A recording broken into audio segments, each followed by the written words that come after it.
pretendemos que se llame pulsaciones, pues teniendo en cuenta que es un ejercicio en el que se elevan las pulsaciones.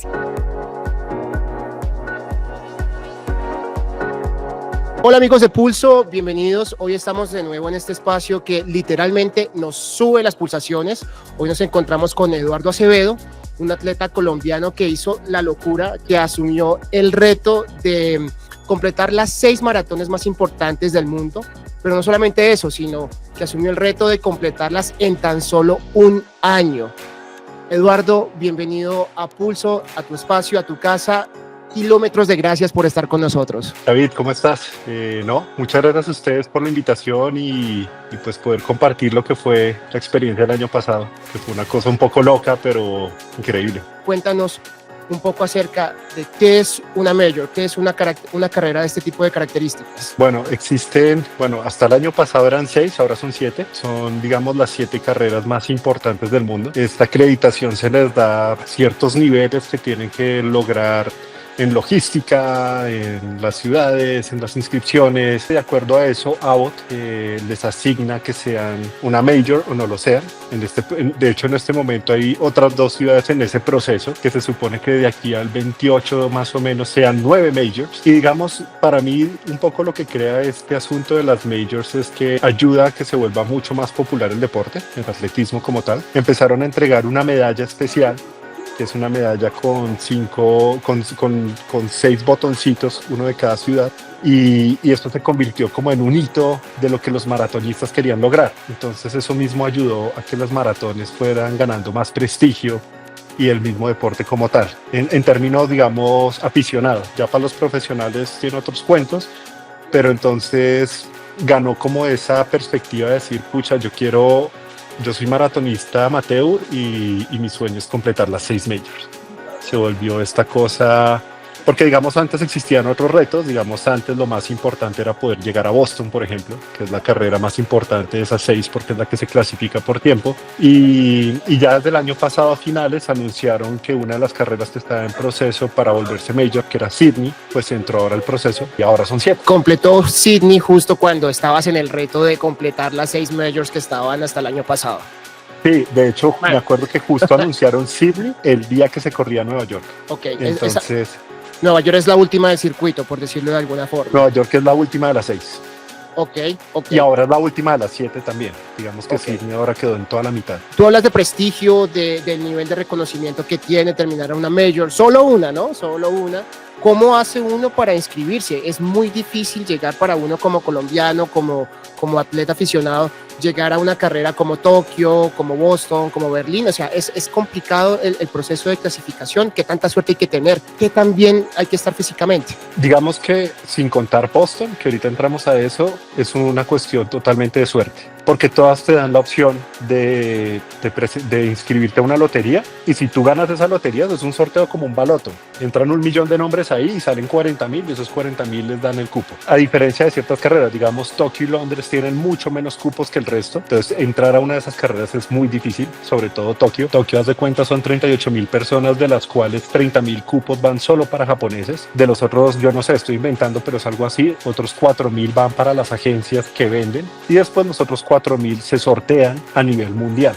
Entonces esto estamos hablando que se deben inscribir 1 millón de personas por 40,000 cupos. Las otras carreras, la mayoría, como Chicago, como Tokio, como Berlín, tienen también un mínimo de tiempo, que si tú tienes esos tiempos puedes ganarte de una la inscripción, pero son tiempos rápidos, es decir, ya tienes que tener un nivel bastante bueno. Es decir, digamos, si tú quieres entrar a Tokio como un fast runner, que es como lo llaman, tienes que haber corrido una maratón en 2 horas 28 minutos, que eso es un tiempo ya casi en. Y está Boston, que Boston siempre ha sido la carrera legendaria, porque de hecho es la maratón como más antigua del mundo, y Boston siempre ha sido por clasificación, es decir, tú tienes que hacer una marca mínima en tu grupo por edad para pasar y poder entrar a competir en Boston. Ahora, los últimos años el nivel a nivel mundial, el nivel ha subido mucho en el atletismo, y entonces cuando antes habían, yo no sé, voy a poner un ejemplo, 30,000 personas que podían correr sub 3, ahora hay 80,000 personas. Entonces, ¿qué pasa? Empiezan a descalificar a los que tengan los peores tiempos de esos 80,000. Para hacer la claridad, sub 3 para nuestros lectores es la gente que completa una maratón en menos de 3 horas. De 3 horas, exactamente. Entonces cada vez se ha vuelto como más complicado clasificar a Boston, porque ahora hay un corte específico. Tengo un amigo que el año pasado se quedó por fuera por 5 segundos. Si hubiera corrido 5 segundos más rápido, hubiera logrado el sueño de ir a Boston. Imagínate. Sí. Pero, Eduardo, perdóname, te interrumpo. Entonces, ¿cómo hiciste? Tú eres el tipo con más suerte del mundo porque te metiste a las 6 majors en un solo año, te ganaste la lotería 6 veces en solo 12 meses. ¿Cómo fue la cosa? No, entonces aquí viene aquí viene un poco esta historia y es el año antepasado, en el 2023, hubo un gringo, que no me acuerdo el nombre, no logro acordarme nunca, que hizo eso. Creo que él lo logró hacer pagando agencia. Todas estas carreras tienen la opción de que tú pagas por agencia. Las agencias de viajes tienen unos cupos. Sale carísimo porque te toca comprar con la agencia tiquete, hoteles, experiencias en las ciudades, más la inscripción. Y digamos, te pongo un ejemplo, hacer Tokio por agencia son 40 millones de pesos. Entonces, digamos, probablemente este personaje del que te hablo en el 23, probablemente lo hizo así, en algunas se ganó la lotería, no tengo idea. Comunicó por Instagram todo el tiempo su hazaña de hacer las 6 majors en un año. Y esto llegó a Sofía Ortiz, que ella trabaja en Pedialite, en marketing, y ella dijo, pucha, yo quiero hacer esto aquí en Colombia. En Colombia no había ningún colombiano que hubiera corrido las 6 majors en un año. Pedialite tiene una ventaja y es que Pedialite es de Abbott, y Abbott es el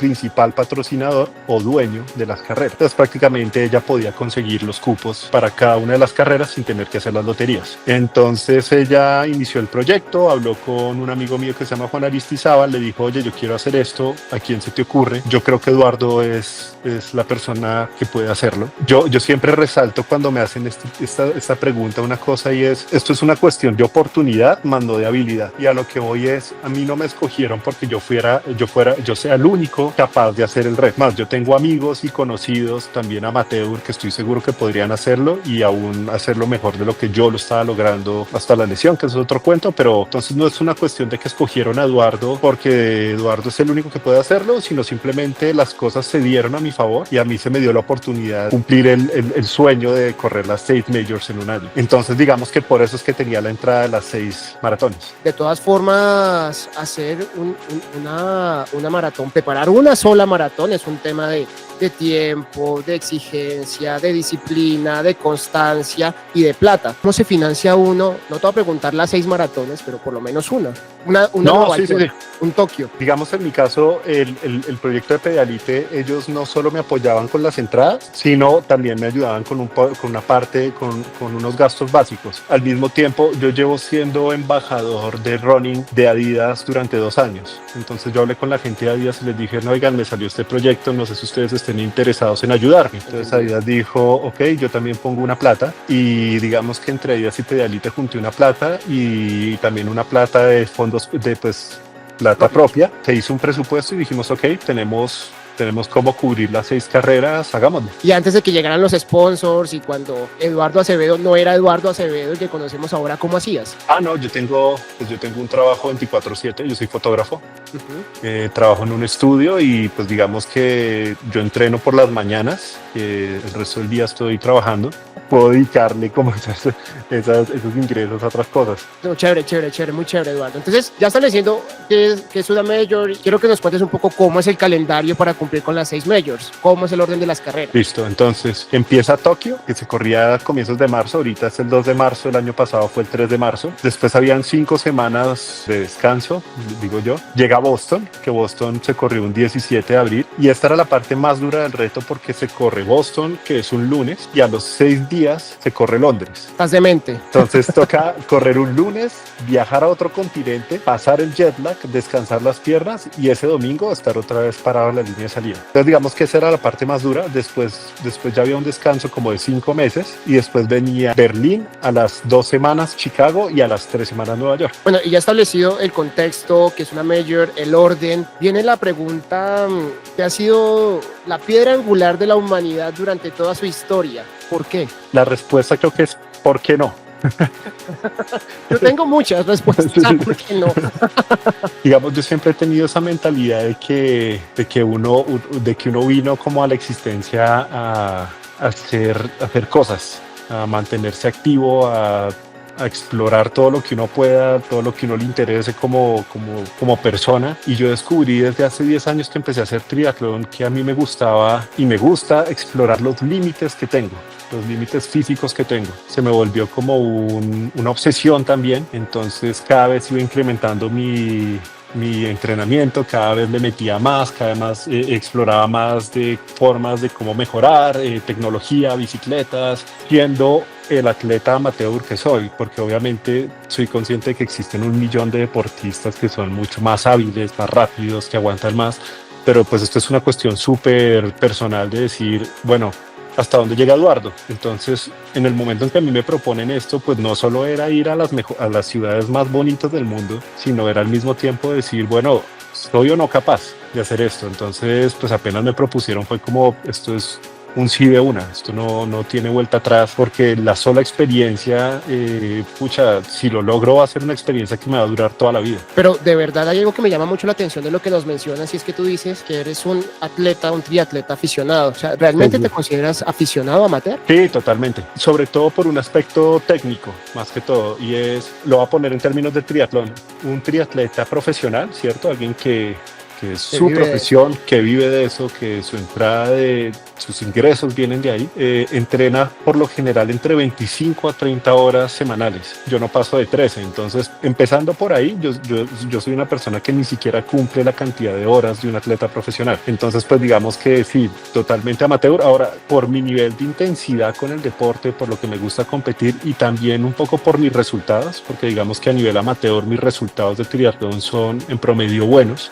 Yo a veces digo que yo me considero un atleta semiprofesional. Sí, bueno, hay que darse mérito, Eduardo. Es bueno, y es bueno reconocerlo porque cuando compito soy cero recreativo, sobre todo en triatlón, porque en triatlón, digamos, en una carrera como el 70.3 de Cartagena, yo tengo opciones de ganar. Entonces, cuando estoy ahí parado en la meta, en la línea de salida, digo, pucha, hoy lo voy a meter todo a ver si gano. En cambio, en una de estas majors, pues lejos, es decir, en Tokio quise mi mejor tiempo, quedé 500 en 38.000, pero quedé 500. Aquí no es una cuestión de competencia, sino con uno mismo. En cambio, en el triatlón sí es una cuestión de que estoy compitiendo a ver si de pronto puedo ganarme la carrera. Bueno, entonces terminas Tokio, haces Boston, después te vas a Europa, Londres, vuelves, Berlín, creo, Chicago y Nueva York. Ya nos dijiste que al que completa las 6 majors, independientemente de la cantidad de tiempo que le tome, le dan su medalla de 6 puntas. ¿Ese es el único reconocimiento que les dan? Es una buena pregunta, porque cuando pasé Nueva York, pues listo, yo dije, bueno, ya está, completé las 6, y yo estaba como ya tan despistado y tan cansado de todo lo que había pasado, que me pasé la carpita donde daban la medalla y me tocó caminar todo Central Park hasta que llegué al final y pregunté, bueno, ¿dónde es esto? Me dijeron, no, eso es ahí pegado a la meta. Entonces yo, destrozado, otra vez vuelva, camine, llegué a la carpita, y en la carpita simplemente tienen una lista y le miran uno el número. Ah, sí, Eduardo. Sacan una medalla de la caja, te la ponen, te toman una foto y adiós. Es decir, es la cosa más fría e impersonal del mundo, y pues hay gente que lleva años dedicados a las maratones para ese momento, y pues claro, uno lo hace especial, uno después hace su celebración y todo, pero uno esperaría que ese momento fuera un poco más épico de pronto, y pues simplemente nada, es una medalla más ahí que te dan. Entonces pues uno dice, ok, maravilloso, tengo la medalla de las 6 y nada, vámonos para la casa. Pero entonces ahí en Nueva York te dan la medalla de las 6. Depende, digamos Bueno, donde la termines, claro. Exacto, donde la termines, donde claro. completas tu sexta. Y tú ahí terminabas tu sexta y ahí estabas en la lista, estaban pendientes de ti y tenían tu medalla lista. Toma tu medalla. Bueno, y hay un bono adicional por haberlo hecho todo esto en una sola, digámoslo así, en una sola temporada de competiciones. No, cero. Un post Cero. de Instagram. Salí en un post oficial de AU. Bueno, pero ese post vale oro, o sea, mucha gente quisiera tenerlo, y realmente desde acá te felicitamos. Sí, queda para la maravilloso. historia. Pero sí, fue bonito verlo igual. Bueno, Eduardo, ¿qué sientes tú cuando tú llegas y dices, pucha, salimos las 6, tengo mi medalla de 6 puntas, carajo, ta? Y luego llegan y dicen, no, ya son 7, Sydney. Claro, eso no le va a restar mérito a lo que has hecho, que es gigantesco, chapó. Pero ¿y ahora con Sydney qué hacemos? Bueno, dos cosas. La primera es que la medalla no va a cambiar, porque no es que haya ahora una medalla de 7 con Sydney, sino lo que decidieron fue, dejemos la medalla de las 6 y toca hacer esas 6. Sydney no cuenta dentro de la medalla. Sydney va a ser una major, y lo que están diciendo es que cuando se sumen las otras dos que te contaba ahora, que van a haber 2 majors más en 4 años, se supone que va a haber una medalla gigante con 9. No tengo ni idea, pero eso es, digamos, lo que se especula. No, yo lo único que pensaba cuando vi lo de Sydney fue, bueno, toca ir en algún momento. Tengo el incentivo de decir, ahora hay que buscar Sydney y sería una maravilla ir y correrla. Una maratón tiene 42 kilómetros. tú pasaste por 6 en el último año, esos son más o menos 250 kilómetros. Ahí pico, sí. Eso es de Bogotá a Manizales a pie, hermano. Algo así. Más o menos. Y sin contar el entrenamiento, porque uno tiene que tener determinada cantidad de kilómetros para llegar a tan solo uno. Y digo tan solo siendo grosero porque ese es un tan solo muy grande. Eduardo, ¿eso qué tan sano es? ¿Qué te decían tu equipo, tus médicos? ¿Tú qué te decías? No, digamos que desde un comienzo se dejó súper claro que en términos de salud no es la mejor idea. Es decir, normalmente se recomienda que para un atleta amateur, entre 2 a máximo 3 maratones al año está bien por términos de recuperación, todo. ¿Sí? Entonces era un poco la magia del reto, ¿no? Era como, porque yo me sigo considerando una persona del común. Si tú le dices a un maratonista profesional que vaya y haga las 6 majors, pues es decir, ni lo sienten.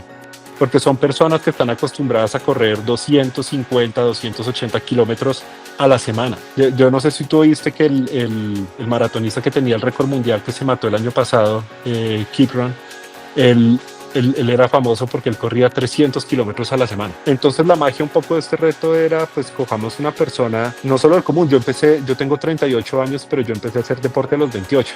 Entonces a lo que voy es que mi cuerpo nunca, no tuvo como todos esos años al comienzo de preparación que tiene un deportista profesional que hace deporte desde los 4 o 5 años. Y eso se nota mucho, uno lo puede trabajar y uno puede llegar a ser muy bueno si empieza pues mayor, pero jamás vas a dar el rendimiento de una persona que está desde los 5 años dándole. Entonces, si es saludable o no, no era la mejor idea. ¿Y cuánta gente lo ha logrado? Bueno, las 6 majors tengo entendido que 16,000, 1,000 y pico. Bueno, son bastante, pero las 6 majors en un año de 0.1% las hace en una sola temporada. Pues sí, hasta el año pasado, antes de que yo lo lograra, en el mundo habían 82.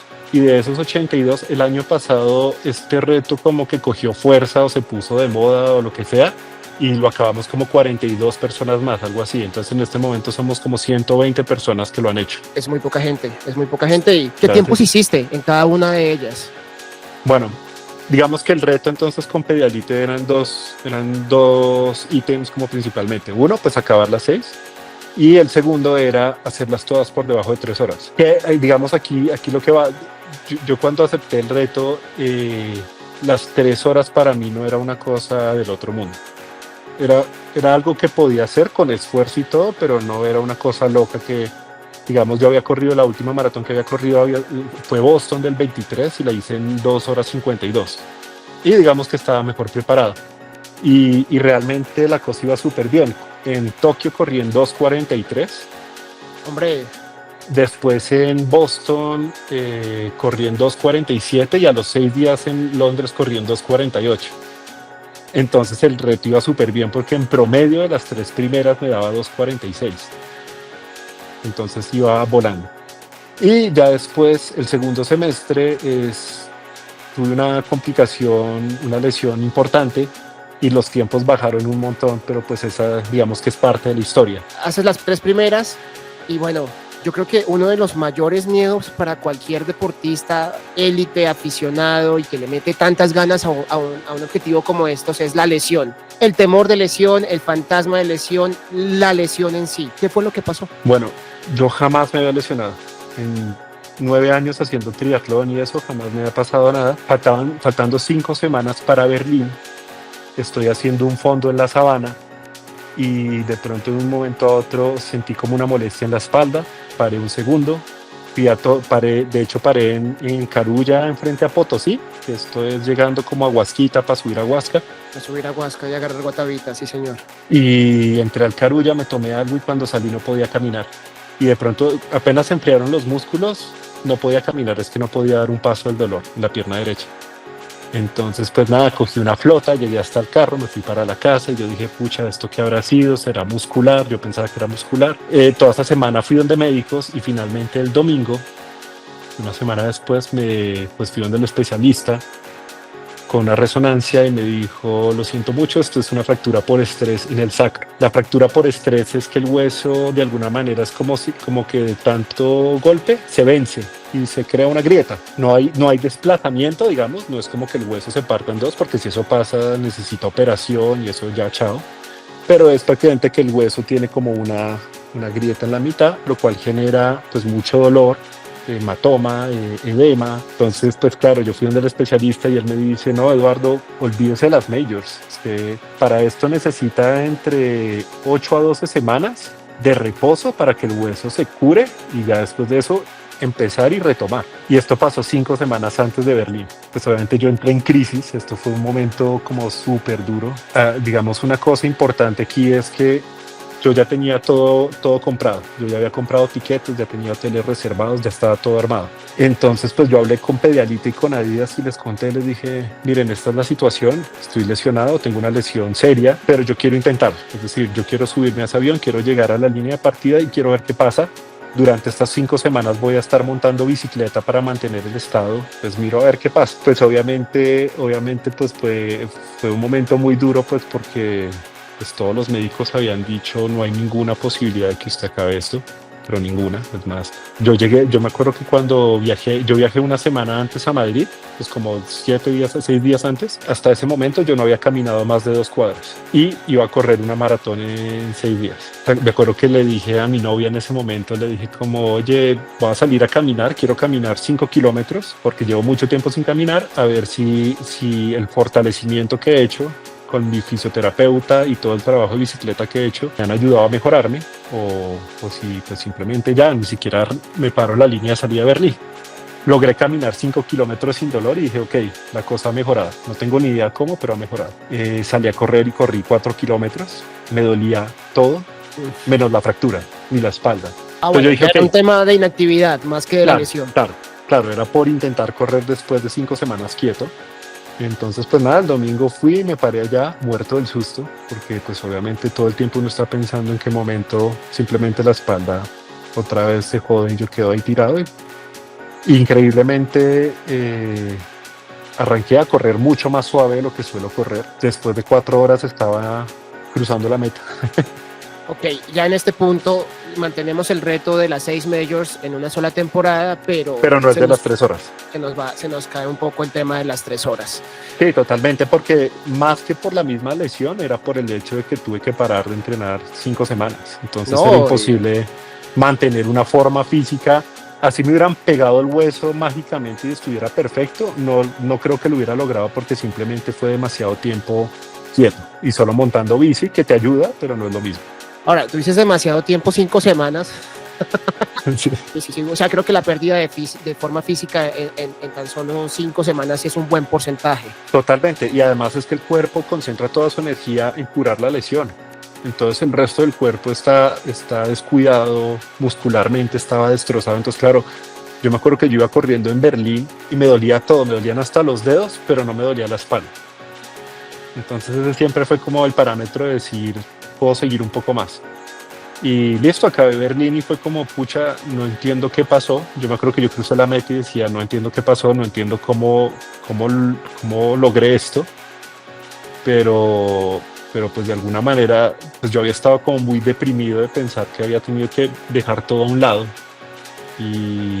Pero al mismo tiempo estaba muy feliz cuando crucé y dije, pucha, de pronto sí puedo lograr esto. Entonces pasa a Berlín, vuelvo a Colombia y yo me había hecho una primera resonancia magnética y en esa el edema era tanto que no se veía muy bien la fractura. Entonces pues necesité el especialista que me dijera fractura, pero yo nunca la había visto. Y cuando yo volví a Colombia, a Berlín, me hice una resonancia como pues para ver cómo estaba la cosa. Y me acuerdo que me fui a Chicago, que Chicago era las 2 semanas, y cuando estaba en Chicago me llegó las imágenes de la resonancia. Y eso se veía la fractura así de lado a lado. Se veía parcialmente consolidada, es el término, que es que ya hay como unos puentecitos entre la fractura, pero se veía así el roto y yo dije, pucha, ¿qué estoy haciendo? Y me cagué del susto, porque dije, pues estoy poniendo realmente muy en serio, en riesgo mi espalda. Pero por otro lado yo me sentía súper bien, después de Berlín no me dolió la espalda, no tuve complicaciones esas 2 semanas, pero bueno, yo vi la imagen y dije no voy a correr, hasta aquí llegué. Me acuerdo que fui a recoger el número para la carrera, pero igual dije no la corro.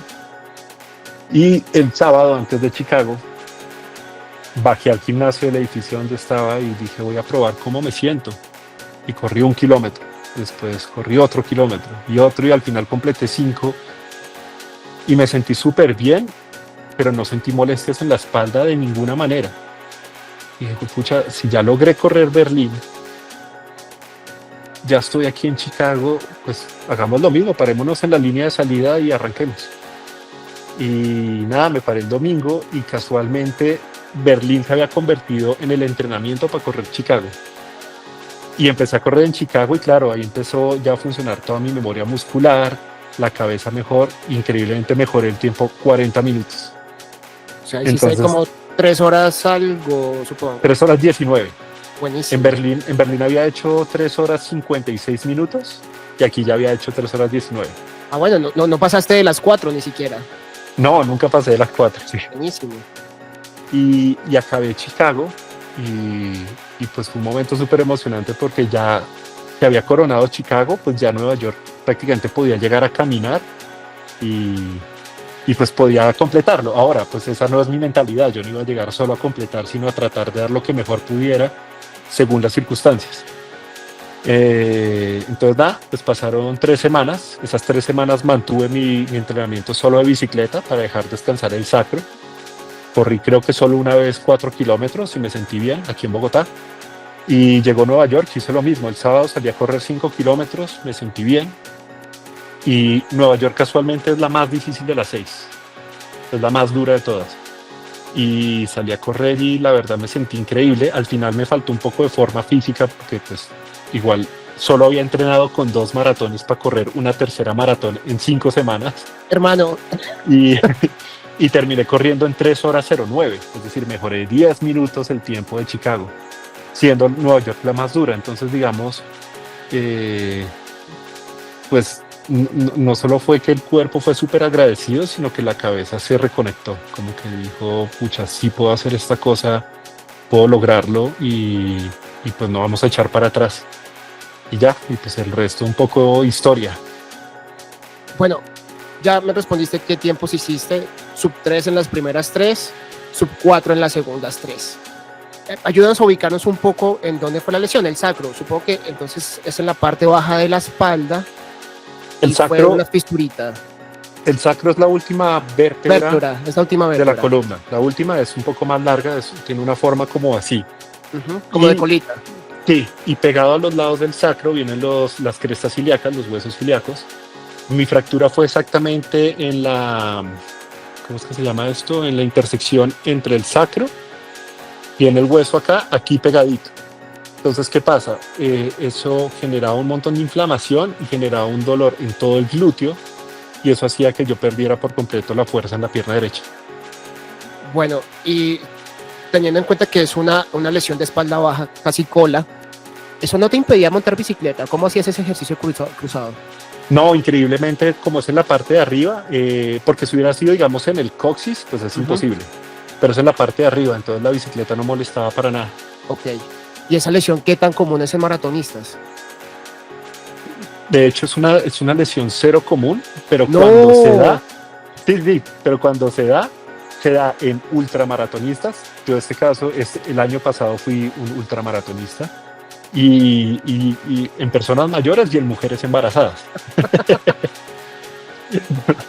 Entonces un poco lo que va ahí el caso es, no es una lesión muy común, entonces no se tiene demasiada información y la mayoría de casos son mujeres mayores y embarazadas. Entonces claro, un poco el acercamiento que tenían que tener los doctores conmigo era distinto, pues porque yo soy un atleta de alto rendimiento con un cuerpo digamos un poco más fuerte que de pronto, obviamente no me estoy excusando acá, es decir, ningún médico debía decirme a mí, oiga, hágalo, pero de pronto sí había la posibilidad de ver otros panoramas, pensando pues en que yo no soy ni una mujer embarazada ni una mujer de 60 años. Entonces eso cambiaba un poco las cosas, pero sí es una lesión poco común. Ahora, a mí varias cosas me dejaban tranquilo siempre que investigaba más. Hay 2 triatletas muy importantes en la historia. Uno de esos es Jan Frodeno, que es prácticamente el mejor triatleta de la historia. Y él tuvo una lesión igualita a la mía.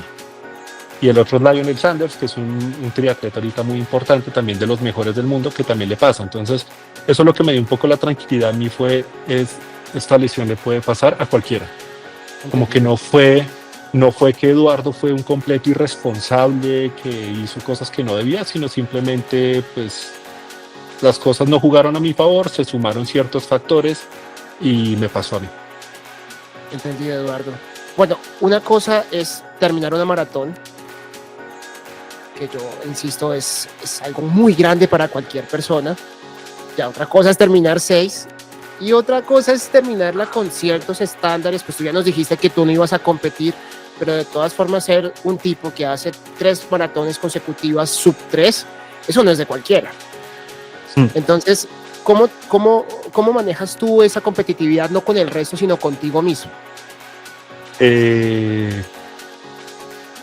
Siendo consciente un poco de los límites que tengo en el momento, según mi entrenamiento y eso. Y ahí yo puedo decir, pucha, estoy listo para arriesgar un poco más y buscar tal tiempo y tal paso para llegar a ciertos números, o no estoy para tanto, y eso finalmente es conocerse un poco muy bien, es conocerse mucho, es saber exactamente dónde está tu motor y dónde están tus piernas. La maratón, yo creo que hasta para los profesionales, porque ellos cuando están dándose ahí adelante duro, yo creo que ellos también solo están pensando en ellos. Es decir, esto es un deporte, digamos, el tenis tú tienes que ganarle al otro. En cambio, y dependes un poco del otro, si el otro la embarra, si el otro tiene un mal día, si el otro está jugando muy bien, no tienes nada que hacer. Aquí esto es una cosa que tú vas solo. Tú no atacas a nadie, no puedes hacer que el otro pierda, que el otro tenga un mal día. Entonces dependes únicamente de ti mismo. Entonces, pues, se presta un montón para que uno tenga un montón de cartas que jugar y decir, pucha, hoy estoy para hacer esto, para meterle esto y competir por ciertos números, por cierto puesto. Pero es eso, es siempre una carrera contra ti mismo. ¿Cuántas maratones tienes encima? 9. En 9. este momento 9, sí. O sea, tú solamente habías hecho 3 maratones. 3 maratones. No. Lo que pasa es que, digamos, ya había hecho, pues yo ya he hecho en este momento creo que más de 30 medios Ironman. Bueno, para nuestros lectores y bueno, que ya han seguido ese tema, 30 medio Ironman es un 73. Eso. Es un poco el doble del triatlón olímpico, por decirlo así, que son 51-50, pues para que establezcamos un poquito de contexto. 30-73, ¿en serio? Por ahí, yo creo, sí. Ok. Bueno, entonces digamos que ya tenía como una experiencia para decir... Ya había fondito. Exactamente. Ok, buenísimo. Pero entonces, te pregunto, tenías 3 maratones antes de esto. Recuerdo tu primera maratón, recuerdo de tu primera maratón. ¿En cuánto tiempo la hiciste? Mi primera maratón fue la de Miami en el 2019 y fue una completa pesadilla. Exploté como nunca y tuve que caminar durante 10 kilómetros. Es pesada. De hecho, la última maratón de Miami es que fue muy complicada por términos de clima, de humedad. Todo es horrible. Además, la maratón es peor que la media maratón porque la segunda media maratón de la maratón es sola, no hay nadie, no hay una sola persona. Entonces uno se queda solo. No, fue terrible. No me fue mal. Hice 3 horas 5 minutos. Pero estuve al borde de las 3 horas, pero yo tenía en mi cabeza que iba a ser como 2:50 en la primera maratón y creo que ese fue el error. Creo que subestimé la distancia y pues digamos que eso fue, yo creo, el mejor aprendizaje para maratón, porque de ahí en adelante todas salieron relativamente bien. Bueno, pero ojo, que esta no salió mal. Ojo. No, cuando tienes que caminar 10 kilómetros, ya el tiempo no importa. Sí, o sea, pero espérame un segundo. ¿Tú hiciste 3 horas cuánto en Miami? 5 minutos. Y caminaste. No, fue súper bien. Sí, es que iba muy bien. Al comienzo iba volando. Pero creo que se me fue la mano. Entendido, exactamente. Entendido. Bueno, entonces 3 horas 10 kilómetros. A medida que tú vas subiendo, ¿fuiste bajando los tiempos o hubo en algún punto en el que en alguna de las siguientes maratones, sin hablar de la lesión, subiste los tiempos o perdiste tiempo con relación a tu primer ejercicio? ¿O siempre fue mejorando? Siempre fue mejorando. Siempre fui mejorando. Digamos, sin contar Berlín y la lesión y todo eso, mis tiempos Ujú. mejoraron. Obviamente Tokio fue más rápida que Boston y Londres, pero pues Boston me cuidé pensando en Londres y Londres venía de Boston. Entonces ese era dos carreras que había que ser estratégicos para no morir. Para allá va mi pregunta. Usualmente yo creo que uno tiene la sensación de mejorar conmigo mismo. Tengo las 5 horas que hice en la maratón, bueno, no sé, en alguna de tantas. Si yo no mejoro los tiempos, ¿es una mala carrera? No, no siempre, para nada, para nada.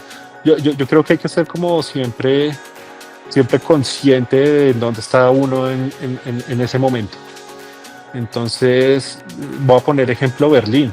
Para mí Berlín fue yo podría decir que fue la mejor maratón de mi vida. Y porque es mi maratón más lenta de lejos. Pero el contexto de Berlín fue una cosa inexplicable. Y poder superar mentalmente el miedo a pensar que otra vez se me iba a romper la espalda, el miedo a pensar que llevaba 5 semanas sin correr y que tenía que correr 42 kilómetros, eso la hace la experiencia más importante de todas y la maratón más importante de todas. Entonces sí, no tiene nada que ver. Yo creo que uno siempre tiene que ser consciente de dónde está y en el momento en que se para en la línea de salida y mirar para atrás y decir, bueno, ¿con qué llego a esto? Ok. Bueno, ¿y ya estás recuperado? Sí, ya estoy mucho mejor. Me ha costado mucho que mi cabeza quedó, por decirlo así, traumatizada.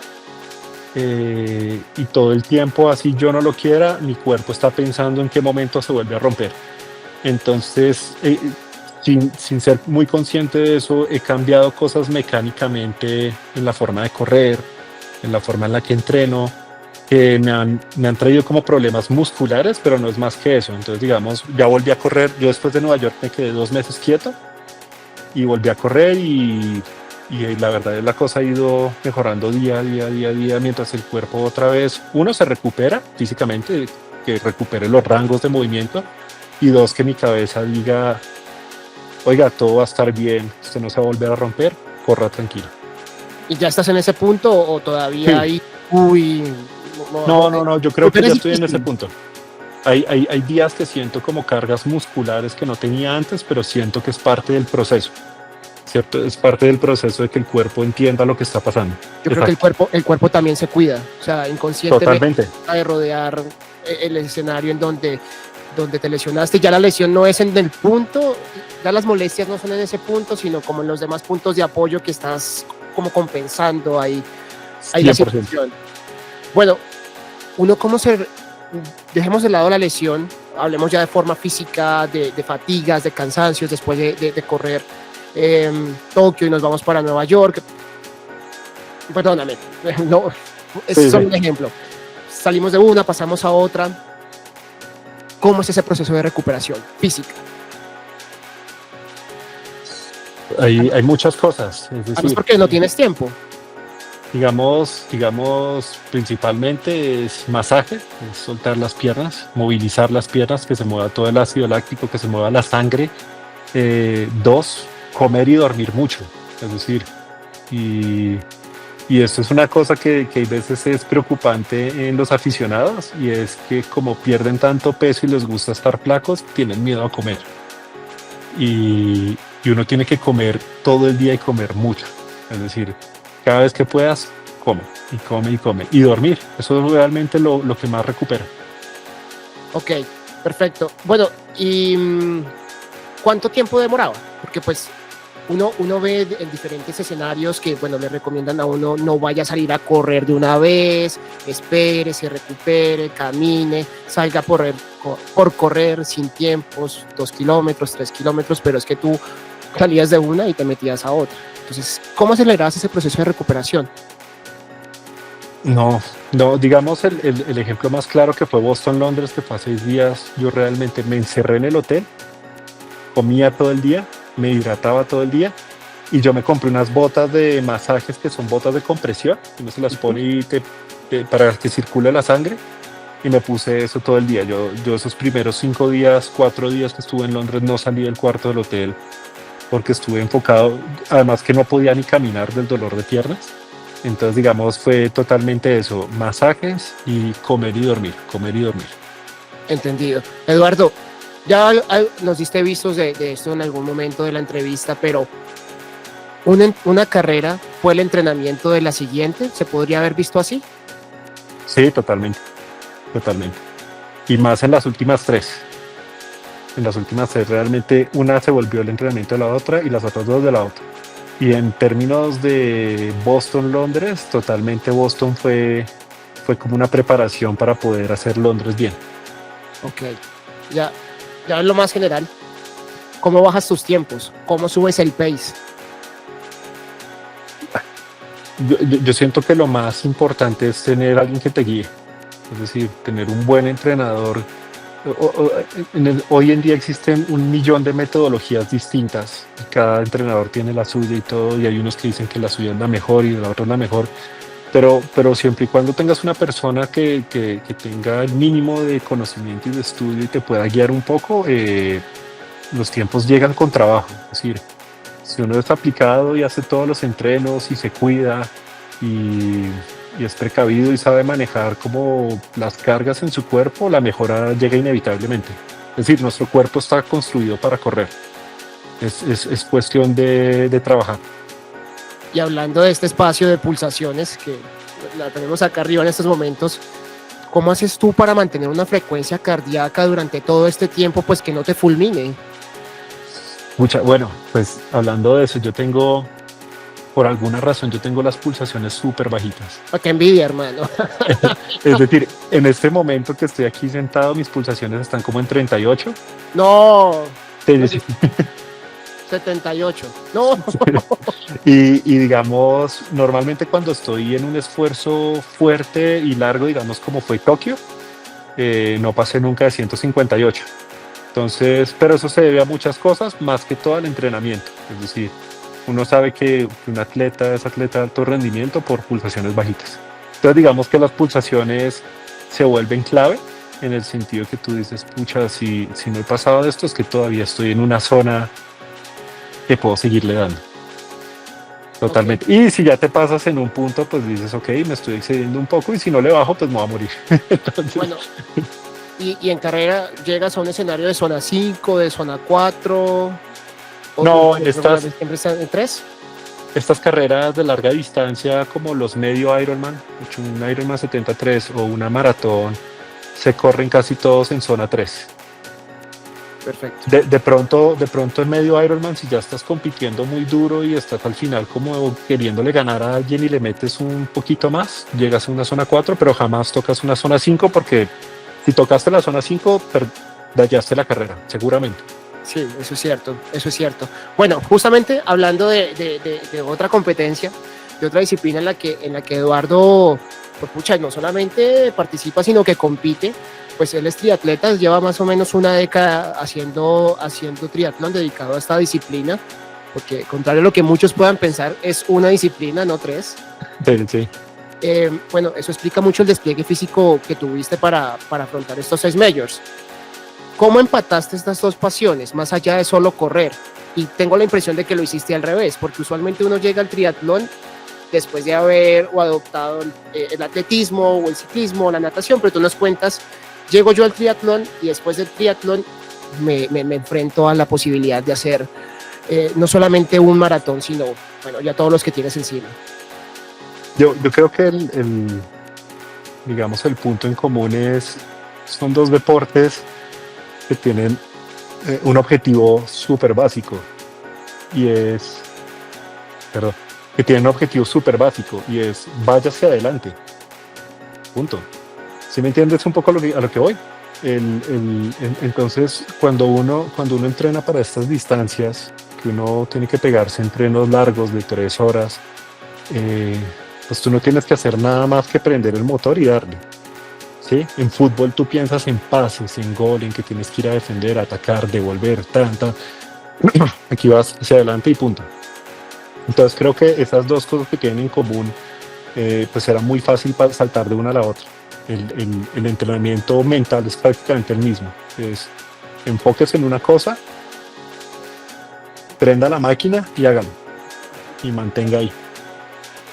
La estrategia es, haga su mejor carrera y se verán los resultados. ¿Sí?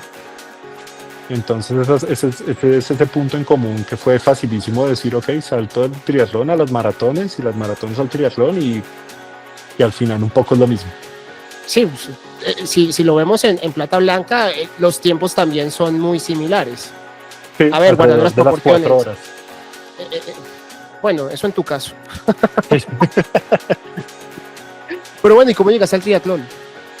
Al triatlón llego por mi hermano. Yo tengo un hermano mayor, que es exactamente un año mayor.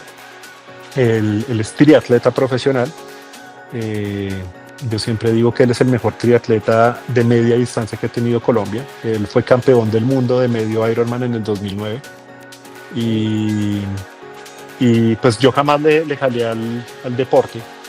Y como a los 28 años, pues en el 2012 tuve una experiencia con la media maratón, la corrí, me pareció la peor experiencia del mundo, dejé de correr y volví en el 2015, precisamente porque me invitaron a subir patios y subí patios y me pareció como un gran plan montar bici. Y ahí pues como que Rodrigo me hizo toda esa introducción. Pues yo ya conocía del mundo del triatlón, pero jamás lo había probado y nada, se volvió mi estilo de vida. Y la nadada, porque la nadada, bueno, Ese sigue siendo mi coco. pero pareciera que es lo más fácil, ¿no? Porque, bueno, si vamos al 73, a ver, suena un poco pretencioso, pero son solo 2 kilómetros de los 100 y pico que tienes que hacer. Sí. Pero ¿cómo hiciste con la nadada? No, la nada fue, y todavía es mi coco, yo no había nadado nunca. Pues no había nadado, yo sé nadar, sabía nadar como para no ahogarse, pero jamás para nadar 1900 metros. Y en aguas nada, abiertas. de ceros, métase una piscina y hágale, corrija posición, corrija técnica, corrija, hasta en un momento ser un nadador decente. Pero fue un proceso bonito, pero muy duro. Es decir, porque la natación tiene eso de que, pues corriendo si tú te cansas paras, pero nadando si tú te cansas te ahogas. Te mueres. Exacto. Entonces tiene ese ingrediente adicional que, escucha, te hace sentir incómodo todo el tiempo. Y no, trabajo duro, corrección, profesores, hablar con Rodrigo, buscar técnicas y nadar. Rodrigo es tu hermano. Rodrigo es mi hermano, sí, que además es mi entrenador. Ah, bueno, no, habrá que buscarlo. Ahorita me pasas el contacto entonces. Sí, yo te lo paso. ¿Qué es más llevadero? ¿Un Ironman 70.3 o un maratón? Buena pregunta. Yo siempre he dicho que una maratón, cuando la corres en la mayor de tus capacidades, es decir, al máximo de tus capacidades, es la prueba más dura que existe. ¿A qué voy? Si yo salgo mañana y corro una maratón en zona 1, es decir, me duelen las piernas, es cansancio, pero no la acabo. Pero correr una maratón al máximo de mis capacidades de maratón, es decir, para hacer mi mejor tiempo, que significa que voy a estar durante 42 kilómetros sufriendo, es mucho más duro que cualquier triatlón. Porque en el triatlón tú te mides. Tú en el triatlón siempre vas entre un 70 y 80%. En la maratón, en teoría, vas al 100% de tu capacidad de maratón, ¿no? Entonces, una maratón bien corrida siempre va a ser más dura que cualquier triatlón. Sí, además yo siento, perdóname, arrogo yo la pregunta, que en términos mentales es muchísimo más difícil concentrarse en un solo objetivo y en un solo ejercicio que es correr, mientras que si nadas, el tiempo de la transición, la bicicleta te da tiempo de descansar y bueno, correr, claro, es difícil después de todo esto, pero bueno, si nos reducimos a la distancia que tú haces, es solamente media maratón y es a veces un poco, no quiero que suene pretencioso, pero a veces es un poco recreativo el hecho de tener ese tipo de diversidad de disciplinas en una sola competencia, mientras que lo otro son 42 kilómetros solamente corriendo. Sobre todo es una ayuda mental increíble, porque si tú ya estás saturado de nadar, de pronto sales de nadar y te montas a la bici. Y ya cuando estás que botas esa bici al carajo, te bajas y corres, entonces tiene esa ventaja. En cambio, lo que decías, uno en el kilómetro 30 ya dice, pucha, no quiero mover la pierna un centímetro más. Y te toca. Entonces, ahí el gran challenge de hacer maratón. Bueno, Eduardo,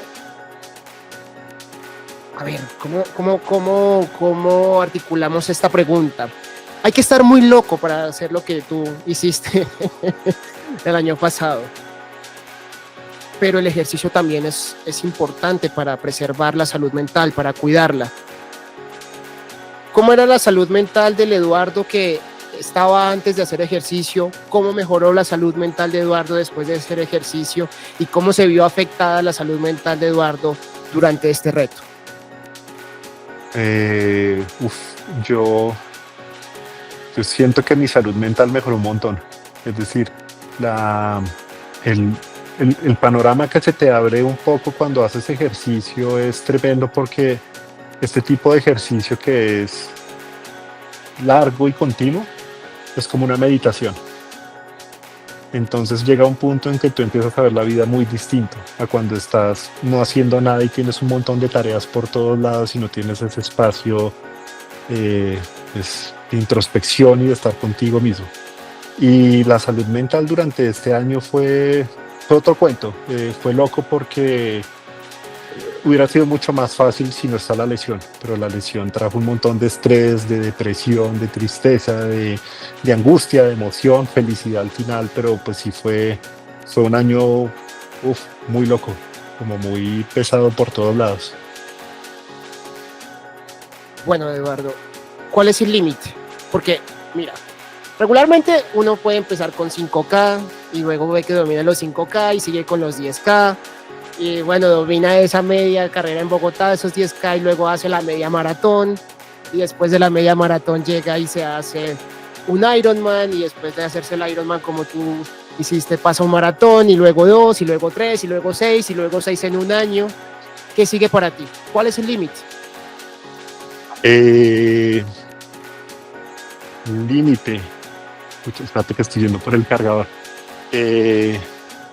No, yo siempre he pensado una cosa y es, yo siento que no hay límites, es decir, en el sentido de el único límite te lo puedes poner tú, ¿sí? Como en el punto en que dices, aquí no doy más. Si no, yo creo que todo es posible, es decir, si uno se pone a revisar como los retos, ¿cómo se dice eso? Las cosas que han logrado diferentes atletas, no solo atletas, seres humanos, en general uno dice, pucha, ¿dónde está el límite? No tengo ni idea. Entonces siento que es un poco más hasta dónde te lo pones tú. Es decir, hasta dónde quieres tú forzar la cosa, experimentar, tratar de aprender y seguir adelante. ¿Y qué sigue para ti? ¿Qué viene ahora después de estas 6 majors? Porque yo ya hice 6 majors, ya las hice en un año. Pues en este momento pues voy a volver al triatlón, es decir, eso es como lo primero. De hecho tengo ya mi primer 73 ahorita en un mes en Panamá. El de Panamá. Y sí, el de Panamá, que es una maravilla porque uno nada con corriente a favor, entonces es a toda. Eso dice. Y voy a volver a Boston por ahora. Ok. Y casualmente esto, digamos, fue como una señal del destino un poco. Pasé a la lotería, me gané la lotería de Sydney. Bueno, nada, ya, un tipo muy de buenas además. Entonces me toca buscar cómo carajos llegar hasta el otro lado del mundo, pero pues la idea sería correr Sydney. Bueno, hay que verlo en acción, pero dejemos para más adelante, si te parece.